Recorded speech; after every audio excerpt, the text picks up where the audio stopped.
How old is civilization? There are those who would have us believe that civilization goes back a mere 6,000 years, 4,000 years BC more or less, at the time of the Sumerians, or perhaps the ancient Egyptians, or the Hindu civilization in India, or perhaps even the Chinese. But the reality is that civilization is much, much older than that. In fact, civilization last ended, not began, nearly 12,000 years ago. Worldwide civilization wiped off the face of the map in a day and a night. What happened? What kind of cataclysm could have eradicated a civilization so completely that it had to start over again?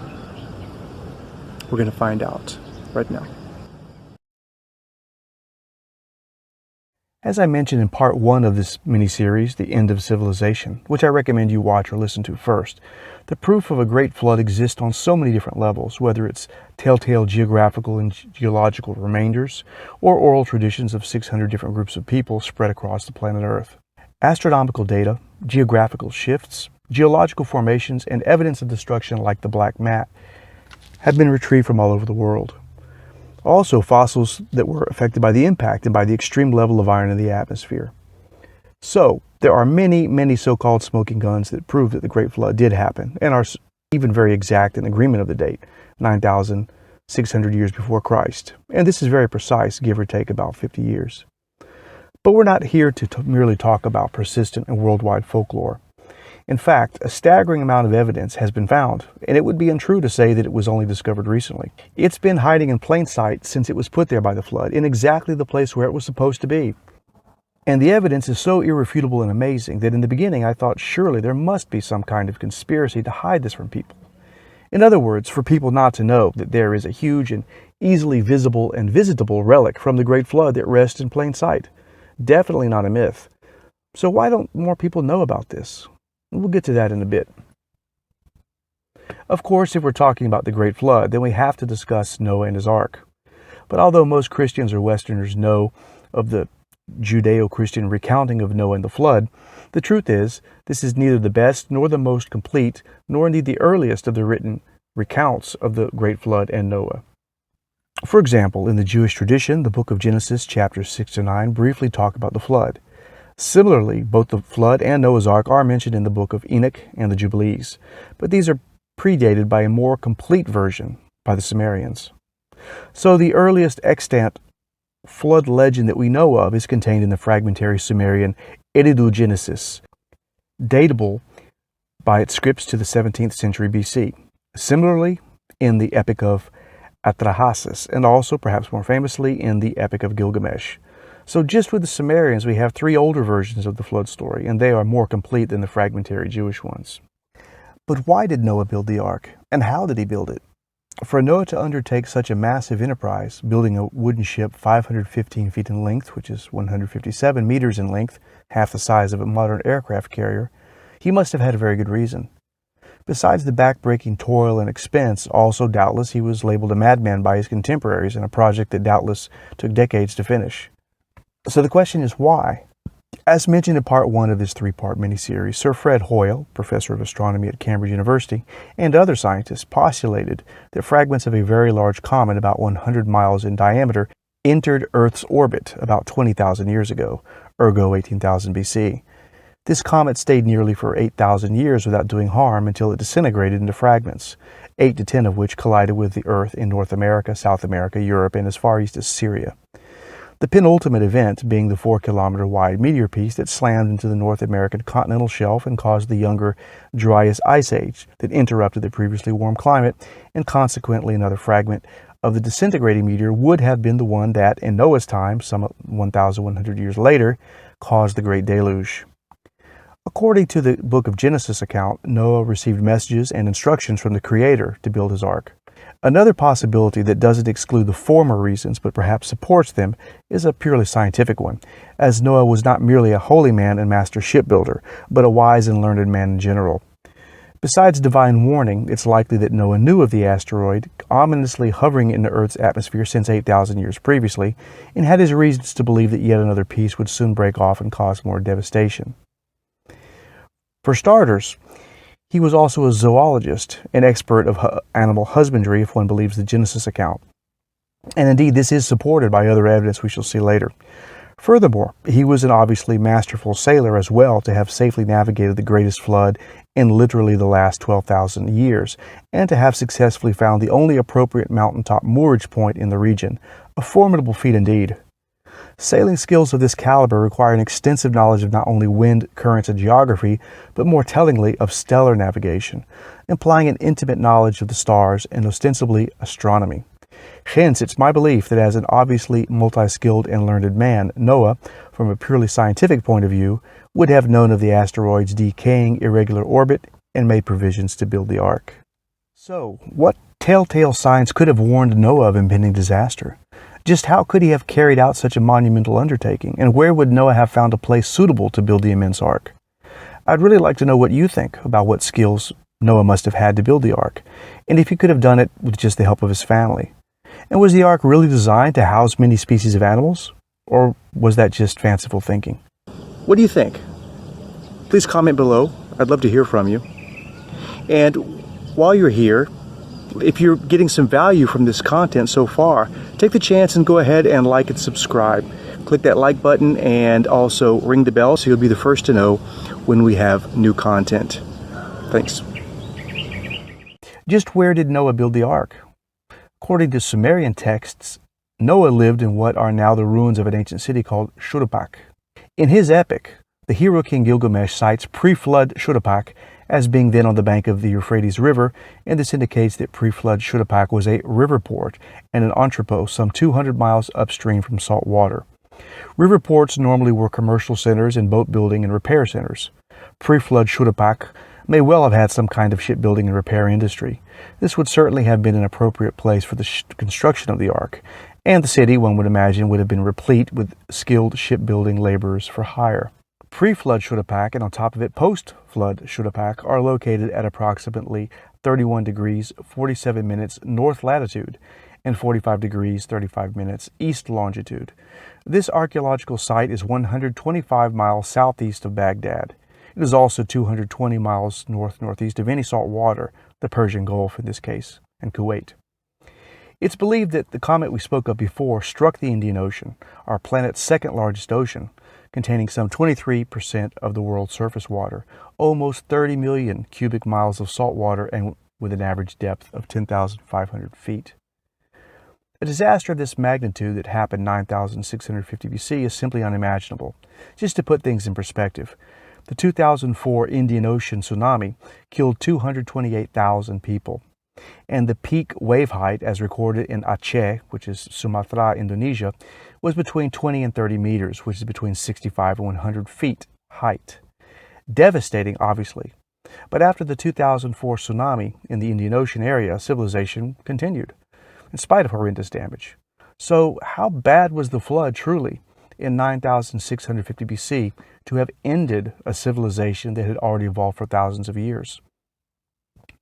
The geographical and geological evidence shows us that sudden, vast, high-velocity water masses of incomprehensibly huge volume floated the ark some 7,000 feet high above mean sea level, swept it from inner Asia from the south, indicating that the flood waters were first of all sudden, second of all high velocity, thirdly northerly in direction, fourth crested at over 7,000 feet above modern sea level, and finally came from the general direction of the Indian Ocean to the south, and more precisely arrived 520 miles north and slightly west of pre-flood Shuruppak.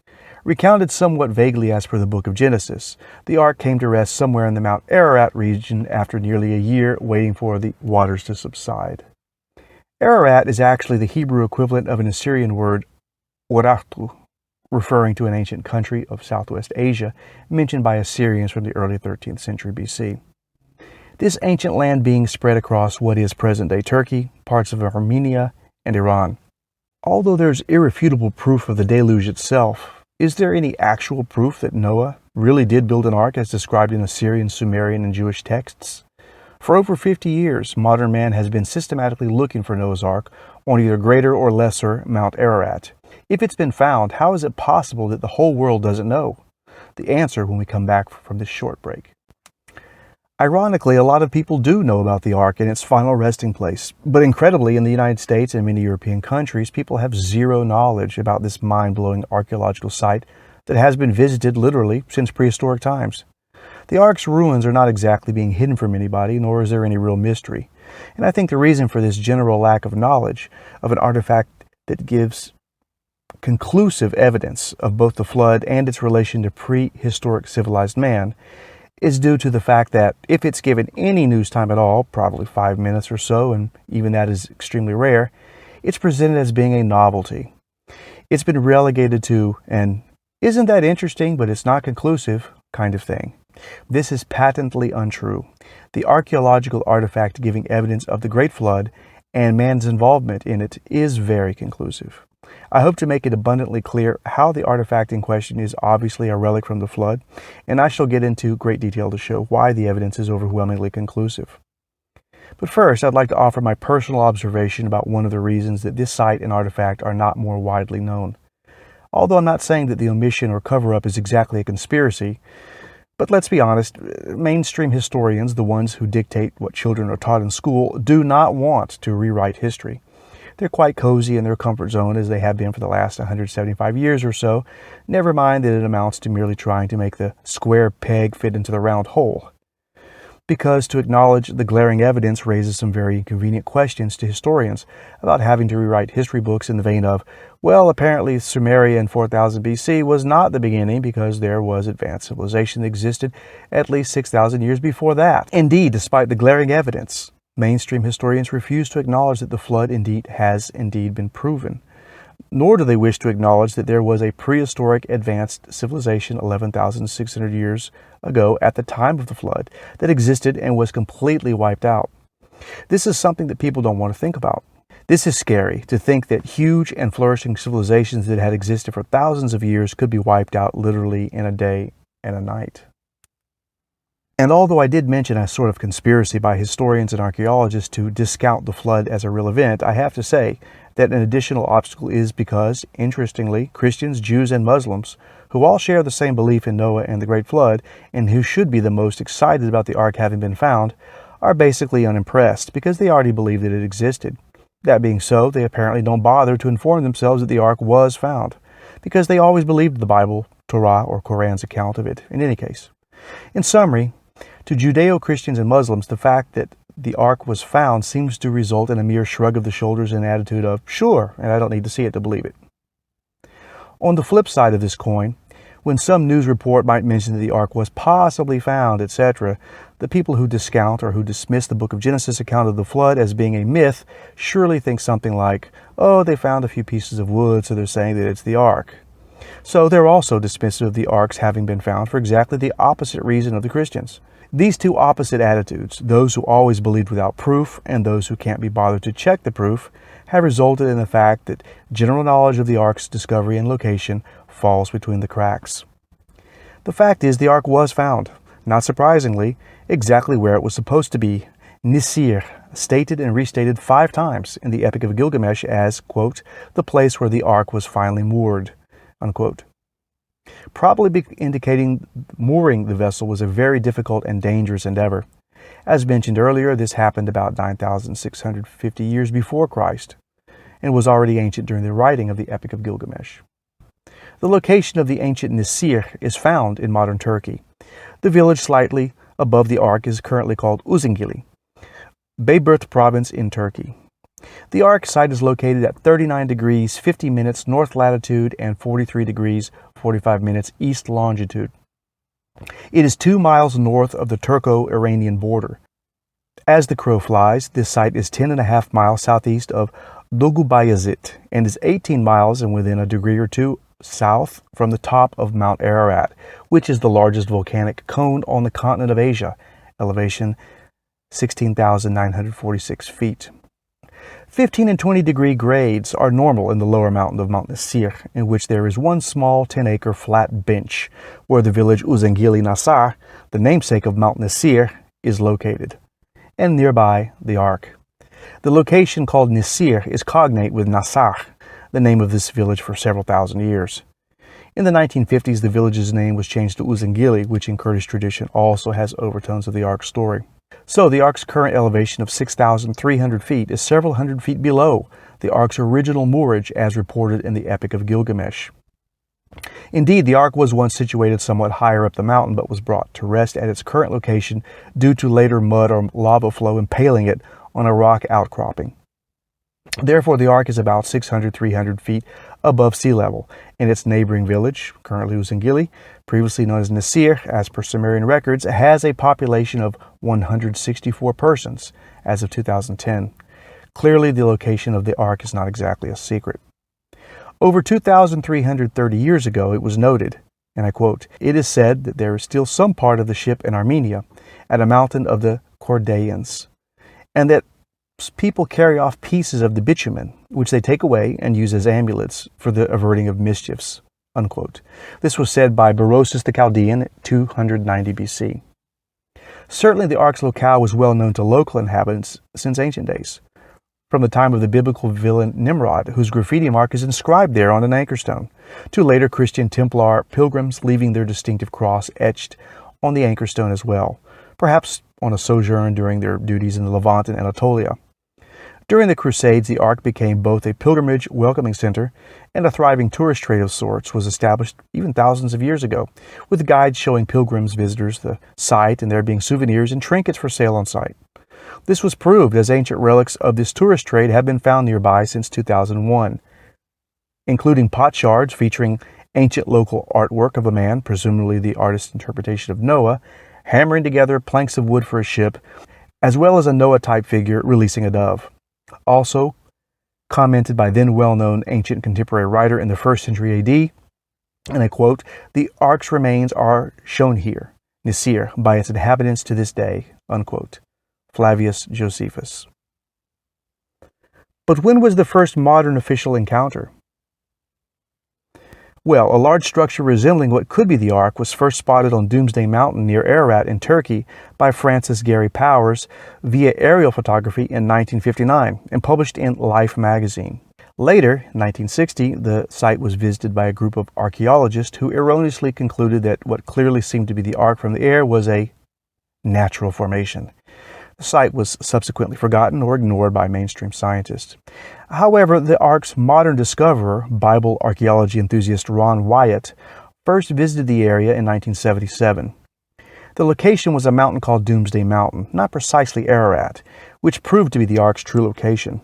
The lovely and snow-capped volcanic Greater Ararat and Lesser Ararat nearby overshadow a large lake and are clearly visible from the valley, across the valley from the Doomsday Mountain vantage point.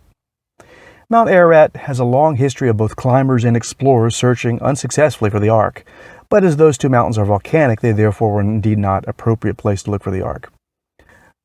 Ron Wyatt traveled to the presumed Ark site over 24 times throughout the years and photographed it in a myriad of seasons and light conditions. His findings eventually attracted official involvement from the Turkish government, and more investigations bore considerable fruit. After visiting what he suspected to be the Ark site, Ron Wyatt was curious about how it had come to rest there. He noticed that there was a very distinct mud or possibly lava flow that led from the Ark upwards to a slope. So he hiked up about a little less than a kilometer and found that there was indeed a kind of a shrine that had been left there by someone to commemorate the apparent original location of the Ark landing.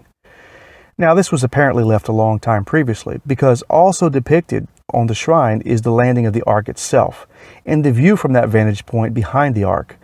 So, of course, although the mountains depicted are still there, the notable thing is that there's a missing top of a volcano, which is depicted in the image on the shrine, but has apparently blown its cone top in the last 12,000 years.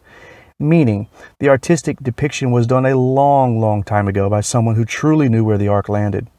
Possibly it was done by Noah himself or his descendants. The Epic of Gilgamesh, which was very precise in its descriptions of the moorage location, was proved to be correct down to the smallest detail of the Ark's moorage point. In this trip from the 700-meter slope downwards, apparently the lava flow washed away some of the bottom part of the ship, leaving the upper part, especially the hull, intact, where it finally was stopped in its flow downward by being impaled on a fortuitous limestone rock outcropping, which is where it's currently stuck. Now we know that there was a great flood, retold and remembered in more than 500 different cultures worldwide. We know from geological, geographical, and astronomical data why it happened and when it happened. And we know from ancient records where the epic tale started and ended, albeit not before wiping out civilization first. As we've seen, although amateur archaeologist Ron Wyatt had found an apparent altar commemorating the Ark's original moorage and had traced the Ark's slippage to its current resting place, in fact what seemed to be the Ark was almost completely covered by lava and petrified mud. Was it indeed the Ark? And could that be proven indisputably? And if seemingly so, what technology would be used to prove the artifact to be the one and only Ark that survived a civilization-ending flood 12,600 years ago? Also, we shall discover what was the ultimate fate of Noah, the great hero of Sumerian, Akkadian, Jewish tradition, and Muslim tradition. Indeed, Noah had saved himself and his family from the deluge that destroyed all civilization in the space of a few days, only to find himself stranded in the distant land of Urartu, or Ararat, high in what is now the region encompassing the border between Turkey, Iran, and Armenia. But is it possible to know what became of Noah and his family? And how did this impact, literally, the reboot of civilization?